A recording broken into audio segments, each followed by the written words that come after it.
बोलो जयकारा बोल मेरे श्री गुरु महाराज की जय। सभी गुरुमुख प्रेमियों से सप्रेम जय सच्चिदानंद। हम इंसानों की क्या फितरत है, क्या इंसान की सोच है, किस प्रकार का स्वभाव है हमारा, थोड़ा अगर विचार करें बहुत कुछ समझ में आ सकता है, समझा जा सकता है कि भगवान ने हमारे लिए क्या नहीं किया। सतगुरु ने हमारे लिए एक से बढ़कर एक व्यवस्था की है। यही भगवान है। ये इस वक़्त नर रूप में भी हमारे सामने विराजमान है, हमारे दिलों में घट घट में विराजमान है, हमारे रोम रोम में विराजमान है। जिस भाव से देखें, जिस स्वभाव से समझें,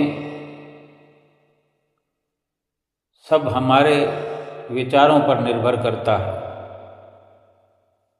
लेकिन हम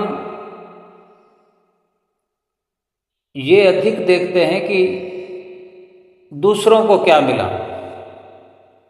भगवान ने दूसरों को क्या मिल दिया। इस संसार में जन्म लेकर आए हैं, तब से यही देखने का प्रयास करते हैं, यही देखने में लगे हैं। बल्कि ये कहें कि यही देखने में ही हम व्यस्त रहते हैं। हमें फुर्सत ही नहीं मिलती इस काम से कि हम देखते रहते हैं, निहारते रहते हैं और हमारे सामने कोई ना हो तो उनके बारे में सोचते रहते हैं। किसको क्या मिला है, कौन किस तरह रह रहा है। जो ऊपर ऊपर से नजर आता है वो देख करके हम विचलित होते रहते हैं, अपना आपा खोते रहते हैं, क्रोध करते रहते हैं, ईर्ष्या द्वेष करते रहते हैं, अपने आप का जीवन निर्वाह खराब कर लेते हैं, अपना जीवन खराब कर लेते हैं, अपने विचारों को दूषित करते जाते हैं, अपने संस्कारों को भी दूषित कर देते हैं। क्या जरूरत है ये देखने की कि भगवान ने किसको क्या दिया। ईश्वर ने, भगवान ने, सतगुरु ने हमें क्या दिया है, ये क्यों नहीं विचार करते। इतना दूसरों को देखने में मुबतला हैं, इतना व्यस्त हैं, हमें क्या मिला है ये देखने का हमारे पास समय ही नहीं।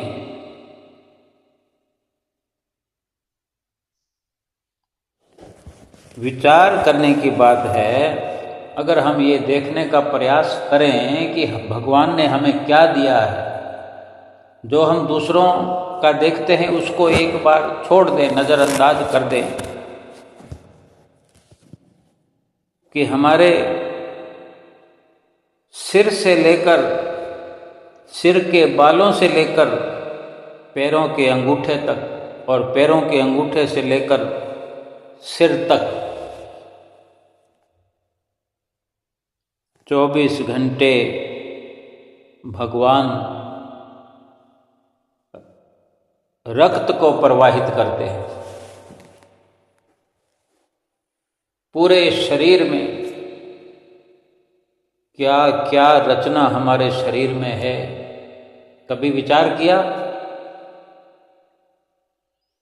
पूरे शरीर में रक्त का जो प्रवाह चलता है, ब्लड सर्कुलेशन कह सकते हैं, खून का दौरा कह सकते हैं, कितना जिम्मेदारी से ये काम हो रहा है। ये भगवान ने हमें उपहार दिया है। हमारी जुबान पर लगातार नित निरंतर नियमित रूप से नियम से अभिषेक हो रहा है।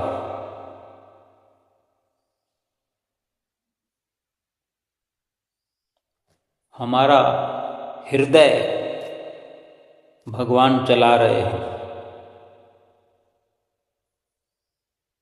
भगवान ने कौन सा ये यंत्र फिट कर दिया है हमारे अंदर कि पूरे शरीर में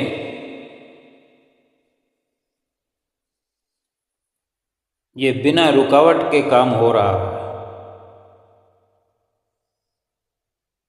कौन सी वो शक्ति है नजर नहीं आती, गुप्त वो शक्ति है जो चल रही है, हमें चला रही है। कुछ समझ में नहीं आता। हड्डियों में, हमारे मांस में बनने वाला जो रक्त है, क्या फॉर्मूला है इसका? जिस वक्त खून में कमी आ जाती है तो कितने साधन करने पड़ते हैं, कितने जतन करने पड़ते हैं, कितना मेल मिलाना पड़ता है।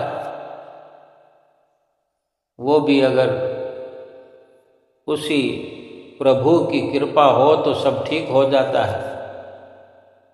नहीं तो ब्लड किसी और से लेकर चढ़ाया गया कमी को पूरा करने के लिए भी नानी याद आ जाती है।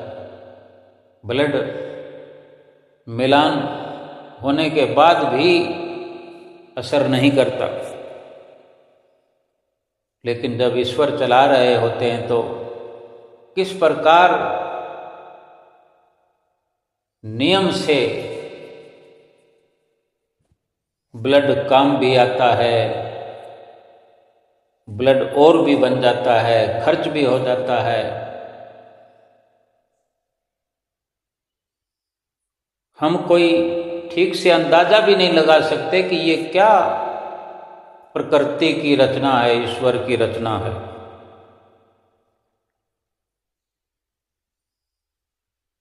हजारों हजारों खुशबुओं की एकदम से ठीक सटीक पहचान करने वाली कितनी अनोखी हमारी नाक है। किसी सब्जी को सूंघ करके अंदाज़ा लगा देते हैं कि बहुत बढ़िया सब्जी बनी है। किसी मिठाई को सूंघ कर बिना खाए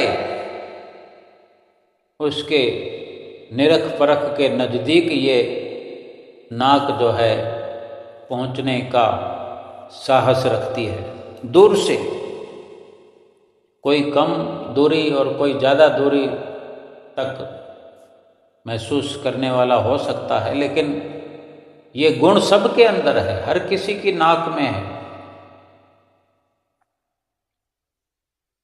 हजार हजार मेगापिक्सल वाले दो दो कैमरे दिन रात सारी दुनिया की जो चलती फिरती दुनिया है इन नज़ारों को अपने अंदर कैद कर रहे हैं। ये जो हमारी दो आंखें हैं, मोबाइल से फ़ोटो खींचते हैं, कैमरों से फ़ोटो खींचते हैं, कितने मेगापिक्सल के होते हैं, लेकिन ये आंखें हमारी हजार हजार मेगापिक्सल की पावर रखती है। सारे संसार में जहाँ तक ये नज़र जाती है, जहाँ तक ये कैमरे रूपी आँखें फोकस करती हैं, वहाँ से तस्वीरें उठा करके अपने अंदर स्टोर करती है। और जीभ की क्या बात करें, 10-10 हजार टेस्ट करने वाले जीभ एक प्रकार से टेस्टर का काम करती है। कितने ही सामानों को, कितने ही वस्तुओं को एक दिन में टेस्ट करने वाली, अनुभव करने वाली ये हमारी जीभ है। और हमारा जो ये त्वचा है, शरीर का ऊपरी जो परत है, अनगिनत संवेदनाओं का अनुभव कराने वाली ये सेंसर प्रणाली है। और अलग अलग फ्रीक्वेंसी की आवाज पैदा करने वाली स्वर प्रणाली है। कैसी कैसी आवाजें हम निकालते हैं हमारे गले से। एक नॉर्मल जनरल व्यवस्था ईश्वर ने तो की है, लेकिन कहीं कहीं ऐसी कला देखने में आती है कि इसी गले से ऐसे ऐसे सुर निकलते, किसी की नकल उतारनी हो, आंखों से देखना, कानों से सुनना, दिल दिमाग से अनुभव करना और गले से वैसी हूबहू आवाज निकालने की कोशिश करना। और कान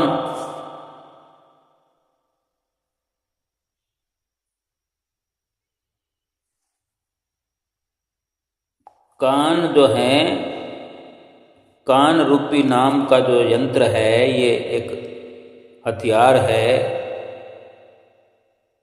कि 75% पानी से भरा शरीर रूपी टैंकर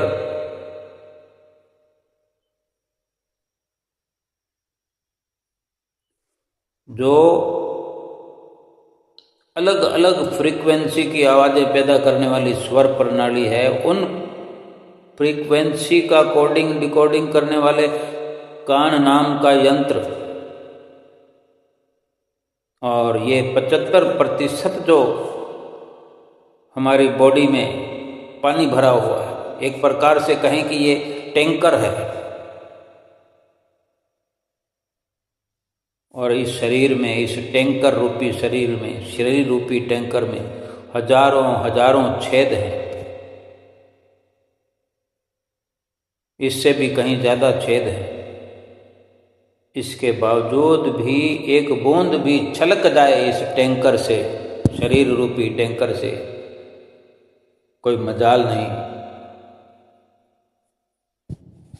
लेकिन जब कोई मिसिंग हो जाती है, जब कोई दुख मुसीबत आती है, यानी कोई कर्म आकर खड़ा हो जाता है, तो बहुत कुछ निकल भी जाता है।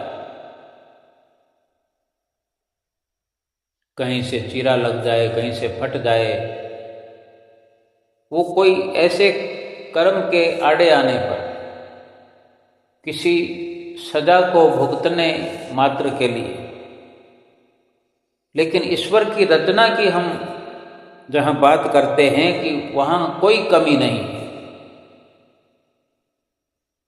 मजाल है कि कहीं से कोई लीकेज हो जाए, हमारी इच्छा के बिना।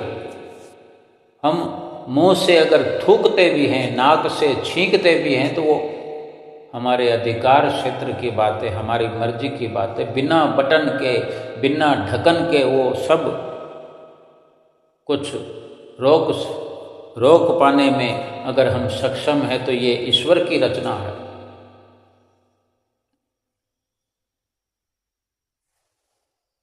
और हम चलते फिरते वाहन हैं, चलती फिरती हम गाड़ी हैं। कोई कहावत में भी कहते हैं कि कोई पूछ लेता, भाई तुम कितने नंबर गाड़ी से जाने वाले हो, कौन सी गाड़ी से जाओगे, तो कह दिया करते हैं कि हम 11 नंबर की गाड़ी से जाएंगे। यानी हम अपने 2 पाँवों पर चलकर जाएंगे, 2 टांगों से चलते हम, 1 और 1 2, इसको 11 नंबर की गाड़ी भी कह देते हैं। तो ये गाड़ी जो है 11 नंबर की स्टैंड के बिना खड़ी रहती है। ये ईश्वर की व्यवस्था है, ये ईश्वर की कार्य प्रणाली है। जहां चलते चलते जहां मर्जी रुक जाते हैं, फिर चल पड़ते हैं। कोई स्टैंड नहीं है कि कोई जैसे बस स्टैंड होता है, कोई पार्किंग होती है। जहां भी मौका देखकर वहीं अपना 11 नंबर की गाड़ी का स्टैंड निश्चित कर लेते, वहां खड़े हो जाते हैं। और खड़े होने के लिए इस गाड़ी का भी कोई स्टैंड लगाने के लिए, जैसे स्कूटर को स्टैंड पर खड़ा किया जाता है कि गिरे नहीं, ऐसी भी कोई ज़रूरत नहीं। हर गाड़ी के, हर छोटी बड़ी गाड़ी के, जिसके लाखों रुपए लगते हों, करोड़ों रुपए लगते हों, बड़े बड़े ट्रक हों, टर्बे हों, सबके टायर पंचर भी होते हैं, घिसते भी हैं। लेकिन इंसान के तलवों रूपी, पैर के तलवों रूपी जो टायर हैं, कभी घिसते नहीं। कितनी अद्भुत रचना है हमारे प्रभु की।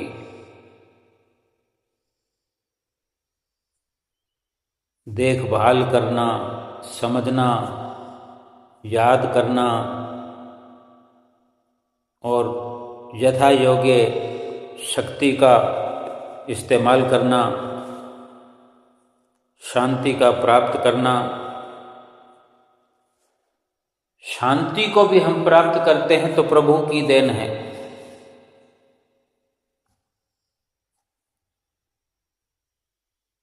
और वही प्रभु और प्रभु की शक्ति हमारे अंदर बैठ करके हमारा शरीर चला रही है, हमारी दुनिया चला रही है। कितना अद्भुत और अनोखा है ये, अविश्वसनीय, अबूझ, अतुलनीय, कहीं कोई तुलना नहीं। विश्वास नहीं होता कि प्रभु कैसा चमत्कार किए हुए हैं। ये शरीर रूपी मशीन हमेशा भगवान की कृपा से चल रही है और इसका अनुभव कराने वाली आत्मा भगवान ने ऐसे फिट कर दी है। हमारे शरीर में ये सारी शक्तियों का भंडार तो ये आत्मा ही है, जो भगवान ने ये शरीर के अंदर बिठाल दिया है, आत्मा को फिट कर दिया है। हम इस बेहद सृष्टि और सृष्टि के नाटक का, इस खेल का निस्वार्थ आनंद का हम हिस्सा बने रहें, ऐसी सद्बुद्धि हम भगवान से मांग करें। और क्या मांगे भगवान से? प्रार्थना करें कि आप ही सद्बुद्धि दो, आप ही ये सब संभालते हो, इसका अनुभव मुझे होता रहे।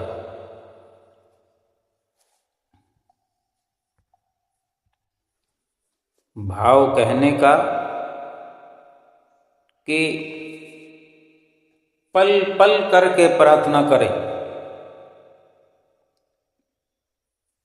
कि प्रभु सतगुरु, आप मुझे हर पल संभालते हो और संभालते रहो। ये सद्बुद्धि मुझे हर वक्त रहे कि ये ज्ञान मेरा कभी भी भूले नहीं, कि रोज का रोज विनम्र भाव से, कृतज्ञता पूर्ण आपका मैं ऋणी हूँ, इस बात को मैं भूलूं नहीं। ये ईश्वर के चरणों में, सतगुरु के चरणों में सदैव ये प्रार्थना करें, दिन में कई कई बार करें।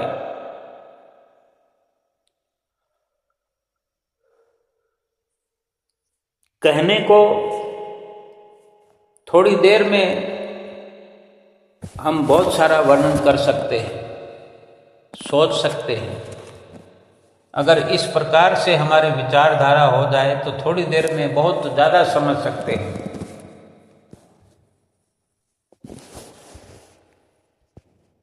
पूरा विस्तार से समझने की जरूरत भी क्या है, और दूसरों को क्या मिला ये देखने की भी जरूरत क्या है। किसको क्या मिल रहा है, अगर यही देखते रहेंगे तो हमें जो मिला है उससे वंचित हो जाएंगे, उसका लाभ न उठा पाएंगे।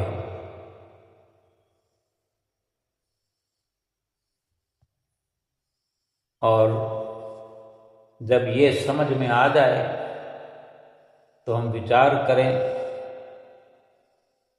कि हमें करना क्या है। इसके लिए प्रयत्न करें, पुरुषार्थ करें।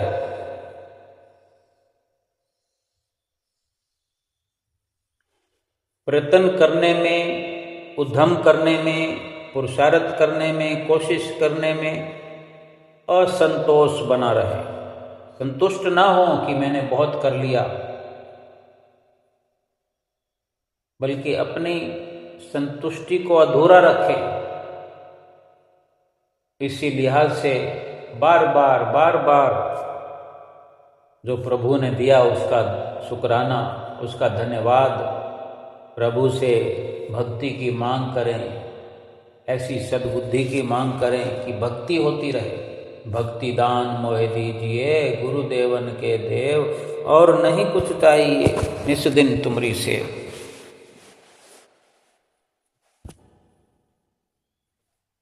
आज गुरुमुख प्रेमियों को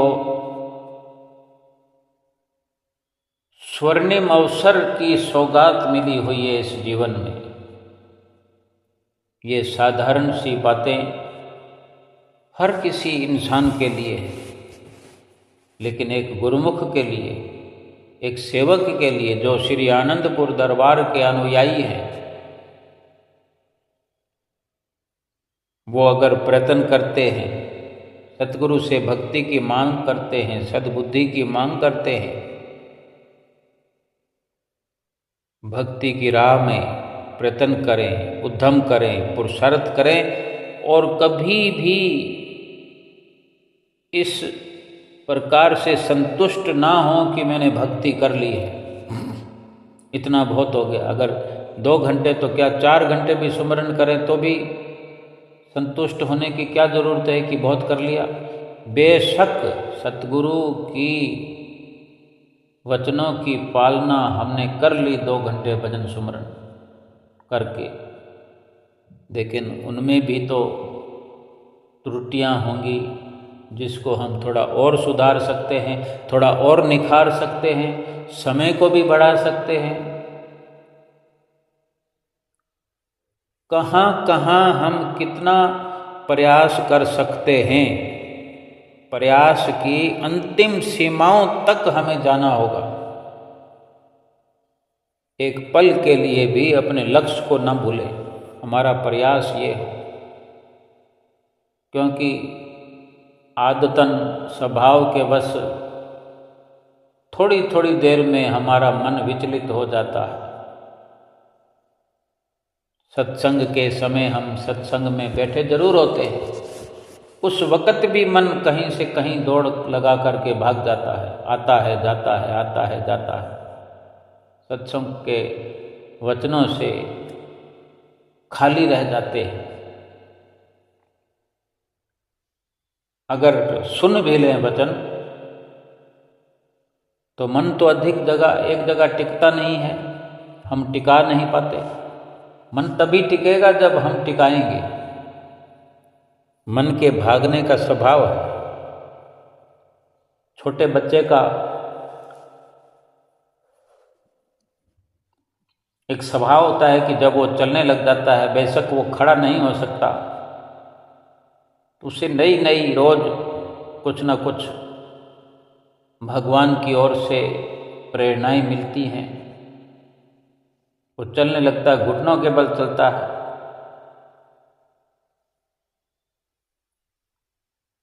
चलता रहेगा, लेकिन विचार करो कि उसको संभालने वाले माता पिता हैं, भाई बहन हैं, पकड़ पकड़ के लाते हैं कि नहीं। अगर बच्चा किसी पानी की टंकी में या आग के नज़दीक या सीढ़ियों की तरफ जाने लगे, कैसे तुरंत दौड़ करके उसको पकड़ करके नियंत्रित करते हैं, ले आते हैं और सुरक्षित जगह पर बिठाते हैं। और बार बार के इस अभ्यास से वो बच्चा कितना सजग हो जाता है, कितना संभल जाता है कि फिर उसे कुछ सिखाने की जरूरत नहीं पड़ती। ये मन फिर और क्या है। मन को भी इसी प्रकार पीछे से जा कर के पकड़ पकड़ के लाना पड़ता है और एक दिन मन एकाग्र हो जाता है। फिर अधिक चिंता की जरूरत नहीं रहती, बस एक अंकुश, एक चाबुक जरूर अपने हाथ में रखना पड़ेगा, क्योंकि इसका भरोसा नहीं किया जा सकता, क्योंकि ये धोखा कभी भी दे सकता है। चाहे कितना भी भक्ति में निपुण हो, लेकिन कोई प्रारब्ध कर्म ऐसा आ जाए, कोई कुदरत ऐसी रचना रचा दे कि मन विचलित हो जाए, कब किस वक़्त कोई बुरा कांड कर दे, उल्लंघन कर दे, सतगुरु के वचनों का उल्लंघन कर दे, कोई बुराई वाला काम कर ले। ध्यान इस पर हमेशा रखना पड़ेगा। और ध्यान रखने का ये अंदाज भी हो सकता है कि इसको भजन सुमरन से, 5 नियमों की पालना से, यानी कभी सत्संग में, कभी सेवा में, कभी ध्यान में, कभी आरती पूजा में, इधर से फुर्सत ही ना मिले कि ये कहीं और जा कर के लग जाए, जीव को डांवाडोल कर दे, गिरावट में ले जाए, 84 लाख योनियों में ले जाए। ये पूरा प्रयास करने की ज़रूरत है कि इसको फुर्सत ही ना मिले। हमें कुछ कहने की ज़रूरत नहीं है। अगर हम अपने लक्ष्य को हम अपनी यादों में बसाए हुए हैं, एक पल के लिए वे लक्ष्य को अगर हम नहीं भूलते हैं, तो फिर ये भी निश्चित तौर पर हमें समझना होगा कि फिर हम क्या हैं, हम क्या कर सकते हैं, हम क्या कर रहे हैं, हम कितनी भक्ति को प्राप्त करने में लगे हुए हैं, कितना पुरुषार्थ करते हैं। ये कुछ कहने की ज़रूरत नहीं पड़ेगी, मुंह से कहने की ज़रूरत नहीं है, लोगों को सुनाने की ज़रूरत नहीं है, बल्कि लोगों तक हमारी सफलता का राज अपने आप जग जाहिर हो जाएगा। कोई सुमरन करे और सुमरन के लिए फिर कहने की क्या ज़रूरत है। यूँ बोलचाल की भाषा में तो श्री गुरु महाराज जी भी पूछते हैं। श्री गुरु महाराज जी के हम आगे मत्था टेकने जाते हैं, या कोई महात्मा जन हमारे घर पर आते हैं, या हम कुटिया पर जाते हैं, दरबार में जाते हैं, कोई हमसे पूछ लेता है कि भजन करते हो, तो हाँ करने में क्या हर्ज है। कि हाँ जी करता हूँ। अगर करते हैं तो पूछने पर बता देने से कोई हर्ज नहीं है कि हाँ जी भजन करता हूँ। कितना करते हो, तो जितना करते हैं उतना कह दो। अगर कोई कमी है तो उसका सुधार का रास्ता खुल जाएगा। अगर पूरा करते हैं तो कोई छीन कर नहीं ले जाएगा।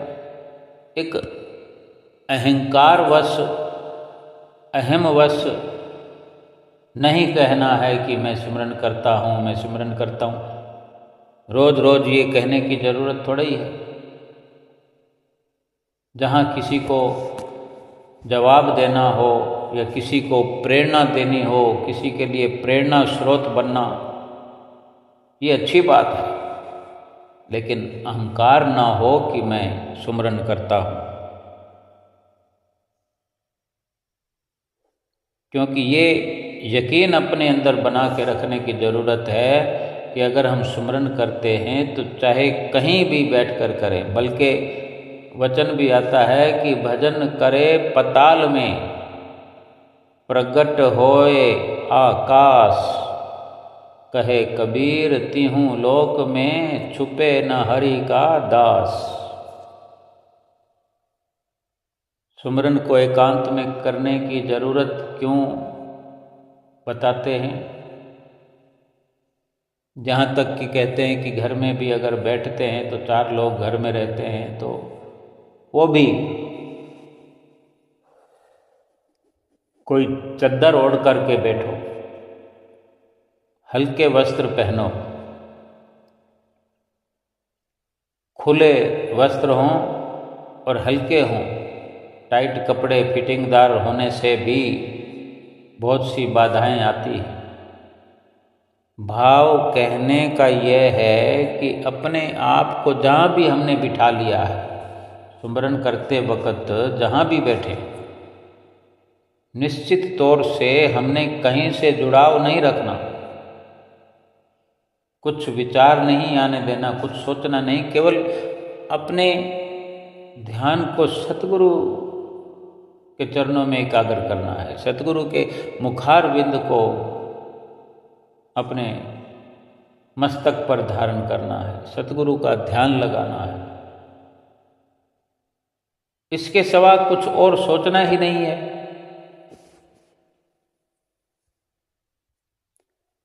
जिंदगी में सुमरन की मिठास रहे और सतगुरु पे अपने पूरा पूरा विश्वास रहे। कहने के तो दुख की नगरी है ये जिंदगी। सभी कहते हैं संसार दुखों का घर है। कहने को तो दुखों की नगरी है ये जिंदगी, पर खुशी से कट जाए अगर सतगुरु तेरा साथ रहे। सोचो गुरुमुख प्रेमियों, ये जिंदगी खुशी से कट जाए अगर सतगुरु का साथ रहे और सतगुरु का हमारे सिर पर हाथ रहे। ये सब बेकार की बातें हैं। हम कहना चाहते हैं कि आज हम सत्संग में गए, आज हम सेवा पर गए, या हम सेवा करते हैं, मैंने ये किया वो किया। अपने आप पर इतना वक्त लगा दो। भजन सुमरन करना यानी अपने आप के लिए वक्त खर्च करना, अपने आप के लिए वक्त लगाना। अपने आप पे इतना वक्त खर्च कर दो, लोग हमारा वक्त मांगने के लिए तरसेंगे, तरसेंगे कि हमसे बात करने का उनको अवसर मिल जाए। यही तो चाहते हैं ना, हर कोई यही चाहता है कि मेरी वैल्यू हो, मेरी कदर व कीमत हो। तो कदर व कीमत वाला ऐसा काम करें कि दरगाह तक रसाई हो जाए, परमात्मा भी हमसे मिलने के लिए बेकरार हो जाए। भगवान श्री कृष्ण भी कहते हैं कि जो मेरा अनन्य भाव से भजन करता है, जो लीन होकर मुझको भजता है, यकीनन मैं भी उसी का भजन करता हूँ, उसी को भजता हूँ, उससे मिलने के लिए बेकरार रहता हूँ। और हम सारे संसार को देखने में लगे हुए हैं, सारे संसार की सुविधाओं को गिनने में लगे हुए हैं, और फिर हम तो गुरुमुख हैं, प्रेमी हैं, सेवक हैं। सतगुरु की शरण मिली है, इसकी कदर कीमत को समझने की जरूरत है। प्रभु ने हमें बहुत कुछ दे दिया है, सुमरन करो। हम धन की चाहना करते हैं, बेटी की शादी जब होगी तब होगी, वर्षों पहले ही हम ये ख्वाहिशें पालते हैं कि धन तो इकट्ठा करना पड़ेगा, धन तो इकट्ठा करना पड़ेगा। फिर धन जिस भी कीमत पर नजर आए हम उसी कीमत को चुकाने को तैयार रहते हैं। झूठ बोलना पड़े, कपट करना पड़े, छल करना पड़े, धोखा देना पड़े, और धन इकट्ठा करते जाते हैं। उसी धन को बेटी की शादी में खर्च करते हैं, और क्या निकल कर आता है? अनेक अनेक प्रकार के दुख आकर के हमें घेर लेते हैं। कोई करोड़ों खर्च करता है शादी में, कोई अरबों भी खर्च करते हैं, कोई लाखों खर्च करता है। लेकिन अगर सुमरन पर ध्यान दिया जाए, भजन अभ्यास पर ध्यान दिया जाए, और ये सारी व्यवस्थाएं प्रारब्ध पर छोड़ करके मात्र एक पुरुषार्थ करते जाएं, भगवान पे भरोसा रखें, सतगुरु पे भरोसा रखें। अगर सतगुरु पे भरोसा रखने से ये जिंदगी पूरी खुशी से कटती है, तो फिर ये कितना सस्ता सौदा है। आज श्री दर्शन हाल में भी आदरणीय महात्मा जी सत्संग कर रहे थे। एक एक शब्द सुनने के काबिल है। आज संगत अधिक थी, श्री दर्शन हाल खचाखच भरा हुआ था। माथा टेकने के लिए लाइनें भी भर भर के आ रही थी। लगभग 1.25 घंटे से भी कुछ ज़्यादा श्री गुरु महाराज जी लगातार बैठ करके गुरुमुख प्रेमियों को आशीर्वाद देते रहे। दोनों कर कमल उठाकर आशीर्वाद देते रहे। वे तो चाहते ही यही है कि हमारे गुरुमुख प्रेमी सुखी रहें, खुश रहें, इस लोक में भी सुखी रहें, परलोक भी इनका सुहेला हो। आओ महात्मा जी का सत्संग सुनते हैं, गुरु महाराज जी का हुक्मनामा सुनते हैं।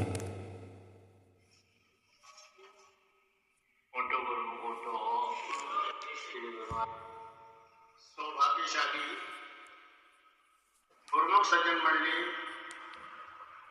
सन्मुख सुंदर सिंहासन पर विराजमान अपने परम इष्ट देव, परम आराध्य देव श्री श्री 108 श्री हरिगुरु सतगुरु दाता त्यागी महाराज जी के परम पावन, परम पवित्र तेजोमयी दर्शन दीदार करते हुए एवं अपनी मुख रचना को पवित्र करने के लिए बड़े ही प्रेम से मिलकर बोलो जय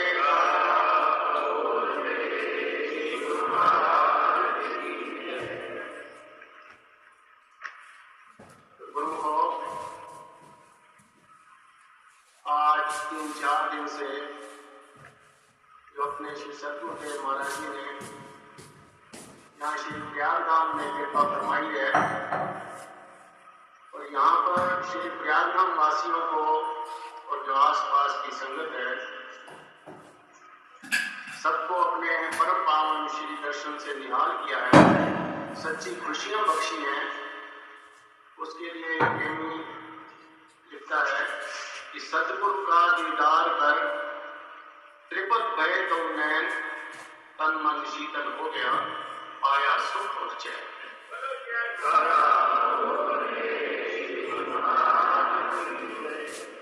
सतगुरु के दीदार से सबने सच्ची खुशियां पाई हैं। सुंदर मनोहर श्री दर्शन की सबको लाखों लाख बधाई।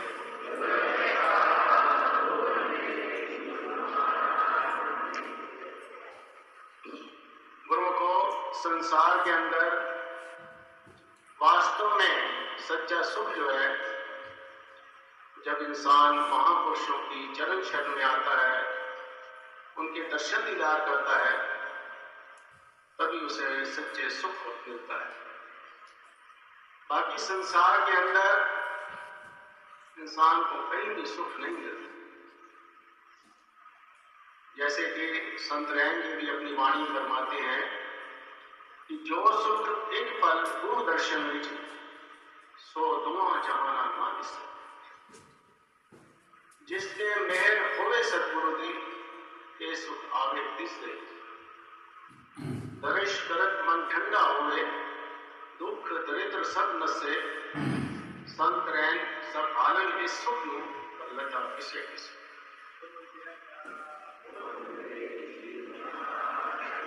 संत रैन जी अपनी वाणी में फरमाते हैं कि संसार के अंदर हर इंसान सुख की तलाश कर रहा है, लेकिन जो सुख महापुरुषों की चरण शरण में आकर के उनके परम पावन श्री दर्शन से जीव को मिलता है, वो संसार के अन्य किसी स्थान पर किसी वस्तु में इस चीज को नहीं मिल सकता।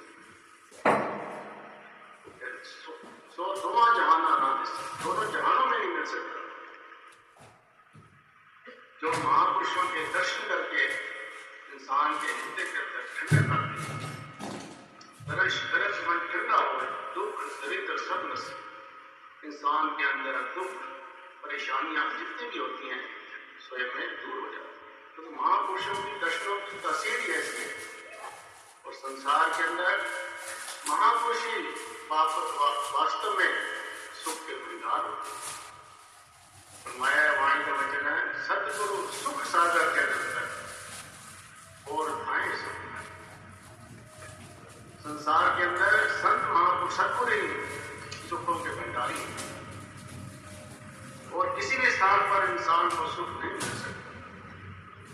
आम संसारी जी मुंह में रोग सुख जगत व्याप्य मर जन्म में रोग। इंसान के अंदर मुंह की बीमारी लगी हुई है, जिससे इंसान हमेशा दुखी और अशांत रहता है। प्राणी सतगुरु सेवे ना सुख पाए, नहीं कर जाएगा जन्म। फरमाते हैं कि अगर तो संतों महापुरुषों की चरण शरण में आकर के उनको वचनों के अनुसार अपने जीवन को व्यतीत करेगा, तभी सच्चे सुख को हासिल कर सकता है। नहीं तो ये जन्म जो है, मनुष्य का तन जो मिला है,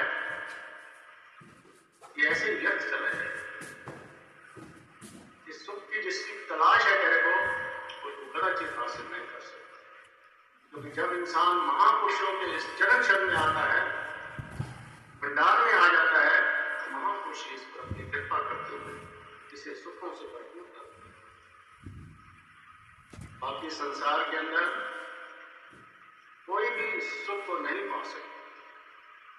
कहते हैं जिस सुख को मुनिवर रटे सुर नर करे मिला, सो सुख सहजे पाइए संतन से बता। जिस सुख की तलाश ऋषि मुनि तपस्वी करते हैं, कितने कितने तप करते हैं, साधनाएं करते हैं, तो भी उन्हें वो सच्चा सुख हासिल नहीं होता।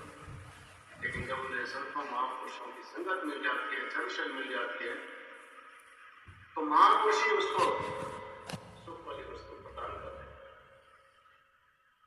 एक बार अपने श्री 108 श्री पंचम पातशाही महाराज जी श्री प्रयागधाम से पंचगनी में कृपा फरमाई। ये आपको विधि भी है कि जब भी श्री सतगुरुदेव महाराज जी पंचगनी पर कृपा फरमाते थे, तो वहां जाते ही गुरुमुखों को सेवा कार्य पर स्वयं की कार से उतरते ही अपने साथ प्रेमियों को लेकर सेवा कार्य में लगा देते। जितना समय भी वहां रहते थे, चाहे दिन हो चाहे रात हो, तो गुरुमुखों को सेवा और अपनी लीलाओं से निहाल करते रहते। सेवा करते करते ही गुरुमुख दर्शन दीदार करते। एक दिन सायंकाल का समय था, अपने श्री सतगुरुदेव महाराज जी अपने कमरे के बाहर ही एक बेड़ा बना हुआ था, वहां पर बिछाकर सब गुरुमुखों को अपने परम पावन श्री दर्शन से निहाल कर रहे थे। पकौड़ों का प्रसाद बना था, चाय और पकौड़े का। तो श्री गुरु महाराज जी गुरुमुखों का एक पल भी व्यर्थ नहीं कमाते, तो सबको अपने चरणों में बिठा करके चाय व पकौड़े का प्रसाद दे रहे थे। तो इतने में अंधेरा भी हो गया, तो श्री सतगुरुदेव महाराज जी के ऊपर नजर पड़ी। तो उस समय चंद्रमा जो है चमक रहा था, चंद्रमा की रोशनी नीचे आ रही थी। तो श्री गुरु महाराज ने सबको संबोधित करते हुए फरमाया कि देखो, चंद्रमा कितनी पावन शीतलता से आपको सच्चा सुख और सच्ची शांति प्रदान कर रहा है। तो उसमें से एक जो ने बेनती की, स्वामी जी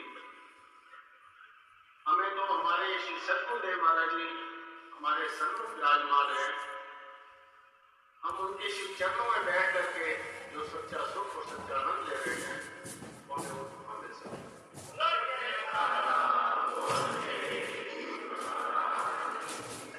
श्री गुरु महाराज ने फरमाया कि वास्तव में जो गुरु सेवा में लग जाता है महापुरुषों की आज्ञा हुक्म के अनुसार, तो वहीं पर उसको सच्चा सुख हो सकता है।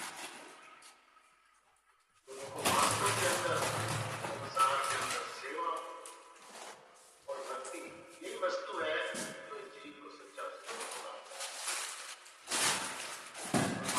प्रभु नाम अमृत धरा जो पीने तृप्ताए, सुखी बसे संसार में और अमर। जो सतगुरु का नाम है वो अमृत से भरपूर है। जब इंसान महापुरुषों की चरण शरण में आता है तो महापुरुष इस जीव को वो दान प्रदान कर देते हैं, वो अमृत प्रदान कर देते हैं, जिसका सेवन करके इंसान सदा सदा के लिए सुख स्वरूप हो जाता है। ये महापुरुषों की कृपा है, क्योंकि संसार के अंदर मालिक के नाम और भक्ति के सिवा किसी अन्य पदार्थ का सुख नहीं है। ये कब मिलता है जब इंसान महापुरुषों की चरण शरण में आकर के उनके परम पावन श्री दर्शन करता हुआ करता है, वो इस सुख से भरपूर हो जाता है। इस प्रकार हम इस समय गुरुजन महापुरुषों की चरण शरण में बैठ करके परम पावन श्री दर्शन करते हुए उस अमृत का पान कर रहे हैं।